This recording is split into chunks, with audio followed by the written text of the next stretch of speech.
Welcome to this episode of our program Daily Debate. As usual, we will be discussing an important debate. Today we'll be speaking about a very special segment in the society, which is youth. And youth has been put as a priority, a high priority file for the leadership as it is part of its Sustainable Development Vision of 2030. Our richness, or the richness of this state, is its youth, and hence the leadership has been putting youth in the forefront of its programs, plans, and all the vision for its sustainable development. Hence, there were some of the very important initiatives that were taken in order to help our youth be empowered in a way that would suit and cope with the vision of the future. Initiatives like investing in their capabilities, the PLP program, the training academy, also other initiatives that help them to be entrepreneurs and startups.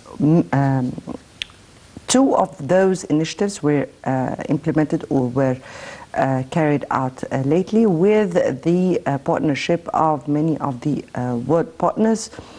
One of those that was carried out with the Ministry of International Cooperation, the Engaging for Impact Towards Our Common Future, and the other is the Green Trade.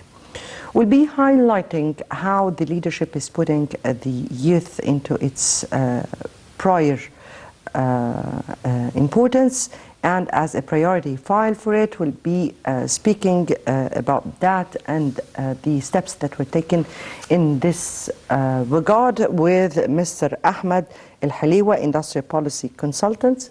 Thank you so much for being with us. Thank you, dear. Right. I'm very happy to be with you tonight. The pleasure is all ours. And before we delve into our discussion, first let's have a quick look on the top story of the day. And President Abdel Fattah al-Sisi met on Monday with Prime Minister Dr. Mustafa Madbouli and Minister of Communication and Information Technology Amr Talat, where national projects of communications and IT were reviewed. During the meeting, President Sisi directed to continue the development in the sector of communications and information technology and its infrastructure. The head of state also directed to boost investment in human resources as well as supplying training programs in a way that goes with the requirements of the modern jobs. On his part, Communication Minister reviewed the latest situation of several IT projects, including the learning process at the Masr IT University.